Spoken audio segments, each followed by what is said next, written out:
presenting the transcription feature, Superman. Up in the sky! Look! It's a bird! It's a plane! It's Superman! And now, Superman, courageous visitor from another world who has come to Earth resolved to dedicate his tremendous strength and unusual powers to the fight for truth and justice. Superman, who mingles with ordinary men disguised as mild-mannered Clark Kent, reporter for the Daily Planet newspaper. When we last saw Kent, he was piloting a seaplane in company with the Planet's editor, Perry White, searching in the storm-swept darkness for a tiny man-made island 50 miles out to sea. The island to which Hans Holbein and his helper, Joe, took Lois Lane, after Superman discovered that the explosion which wrecked Holbein's doll factory was caused by a new high-powered explosive Holbein was packing inside dolls. But unknown to either Kent or Perry White, Lois is no longer on the island. Holbein and Joe have placed her in a small rowboat and set it adrift without oars. Moment by moment, the high wind and fast-ebbing tide are carrying the frail boat further out to sea. All this while, Clark Kent searches for an opening in the low, murky ceiling of the sky. Listen. Storm's getting worse by the minute. Well, we just have to circle for a while. According to that navigation chart we found on Holbein's boat, we should be somewhere over the island. Kent, you think Holbein's a foreign agent? Oh, I don't know what to think, Mr. White. Whatever he is, that accidental explosion in his factory put a crimp in his plans. If that hadn't happened, he might have gone on merrily making dolls, each one of which was a horrible instrument of death. I don't know, Kent. I'm all confused. But in the meantime, Lois may be in danger of her life, and all because of me. No, you mustn't think things like that, Mr. White. Won't do any good. Hold on, I think I see an opening in the clouds.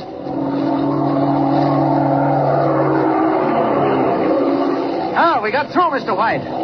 Ah, there's the ocean, 500 feet below us. It looks bad, Kent. Rough water. Can you see any land? No, just water. The wind probably blew us off our course. Here, let me see that chart again, will you? Here it is. According to the chart, the neck of land should be somewhere in this neighborhood, unless my calculations are all wrong. Yeah, I certainly wish we had better weather. It's fierce, absolutely fierce. Even if we did find the island, Kent, do you think you can land in that running sea? Well, I can try. We'll circle a bit. Keep your eyes open, Mr. White. Kent! What's that directly below on the water? Good heavens, it's a boat. A small rowboat. And there's someone in it. Look, that wave almost swamped it. I'm going down. Kent, now don't be a fool. You can't land here. The plane would float 5 minutes in that sea. We'll have to take our chances. There's a human being in that boat. I can't stand by and see it turn over. Kent, it's 2 lives against 1. Well, maybe you're right. Maybe I shouldn't risk your life. Look, Kent. Another wave. Poured right over the boat. How about it, Mr. White? Shall we take a chance? I suppose we've got to, Kent. Go ahead. Oh, I knew you'd say that. All right, sir, tighten your safety belt. Here we go. We're down, Kent. You landed beautifully. Now, where's the rowboat? I can't see it. Oh, neither can I. Not in this pelting rain. Well, we'd better locate it in a hurry. This plane's pitching and tossing like a bronco. It isn't built to take this kind of a beating. Look out, here comes a wave. Oh, good thing this cabin's waterproof. Now, you just sit tight, Mr. White. I'm going out to look for that rowboat. Out? Out where? On the wingtip. Can't see a thing through these windows. Kent, are you mad? We'll be blown off into the sea. Oh, don't worry about me. Kent, come back. Come back here. Well, one thing this driving rain will do is keep Mr. White from seeing me change to Superman. Now, out on the wingtip to look for that boat. Listen to that wind screech through the struts. Must be gale force. I don't understand anybody being in a rowboat on a night like this. No, can't see it anywhere. I hope we weren't too late. No, there it is. Half swamped, wallowing. Look at that wave bearing down on it, mountain high. No time to lose. I'll dive in after it.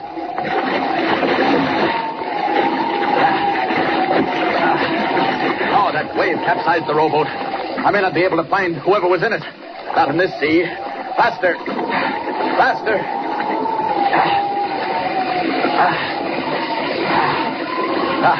Here's the boat. There's no sign of a human being. Wait, what's that bobbing up ahead? It's a man. He's sinking. Got him. Good heavens, it's a woman. It's Lois. Lois Lane, half drowned.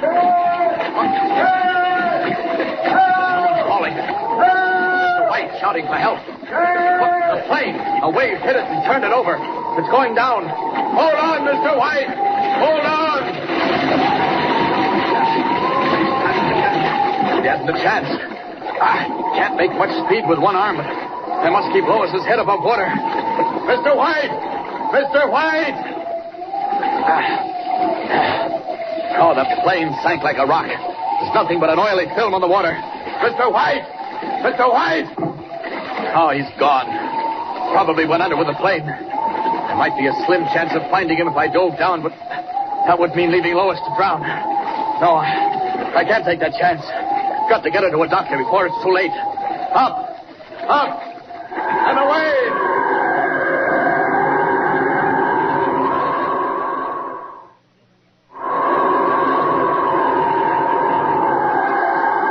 Like a giant bird, Superman wings for the mainland, the unconscious form of Lois Lane in his arms, leaving behind only a smear of oil to mark the spot where the plane sank to a watery grave. Meanwhile, on the tiny island, Hans Holbein and Joe listen intently for a familiar sound that has come to them over the storm. I don't hear it no more, Mr. Holbein. You're sure it was a plane? Yeah, I couldn't miss it. The fools. Do they expect to pick us out in this weather? And even if they did, how could they land? What about when the storm clears and it's daylight? Well, what about it? They'll see the shack. That storage house where you keep the dolls. You know, Mr. Holbein, I suppose it's none of my business, but I still don't get the point in loading the island with them powder-filled dolls. You're being paid and paid well, aren't you? That's enough. It ain't that, Mr. Holbein.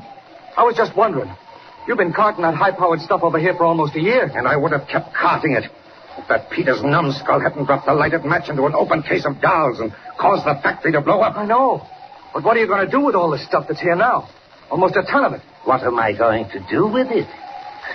You don't know, eh? Sell it to the government, maybe? For money? No. Money is nothing. Power. Power is the important thing. With this weapon, I will someday rule the universe. Yes, 1 pound of it dropped from a plane will level a great city. I will rule the land and rule the sea. Yeah, but supposing the cops or the Coast Guard find us stuff here, then what? That plane I heard flying around here wasn't flying around just for the ride. Not in this storm. Don't worry. Even if they do find us, not 1 ounce of my explosives will fall into their hands. How come? You see this cabinet built into the wall? I opened the door. There now. What's inside, Joe? It looks like a master switch with a clock attached to it. You are 100% right, Joe. A master switch with a clock attached to it. Yes, I think I'd better wind the clock. That's better. What's the switch for, Mr. Holbein? You are very curious, Joe. But it doesn't matter. I'll tell you what the switch is for. You see, I realized that someday an accident might happen.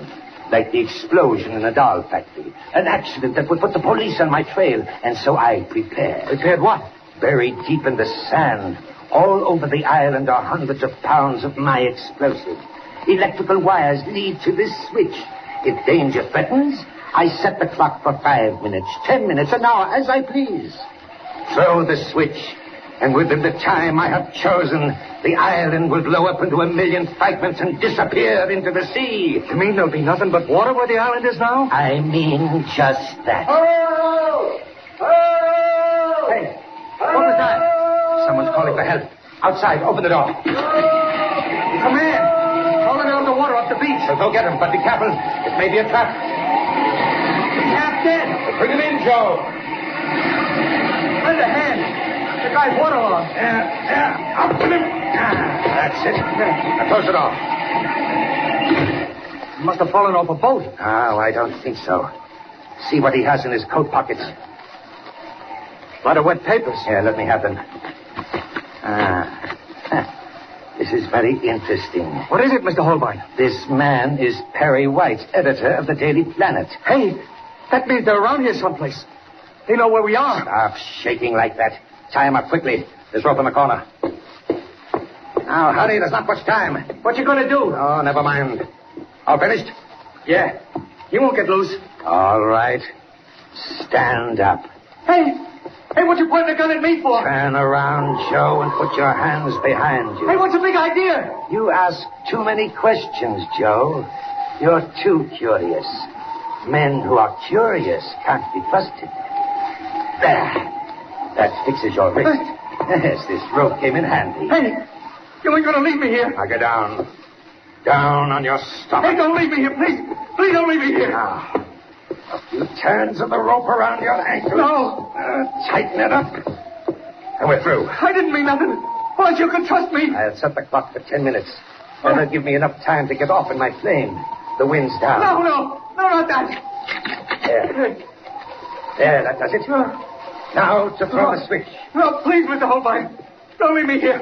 I don't want to die. Sorry, Joe. No. But I can't take any chances. No. Goodbye, Joe. No. Come back. Come back. Come back. Holbin. Come back. Only 10 short minutes before Hans Holbein's diabolical instrument of destruction blows the tiny island apart and makes it vanish into the sea, taking editor Perry White and Joe with it. What chance of either of them, with Superman speeding in the opposite direction after having snatched Lois Lane from a watery grave?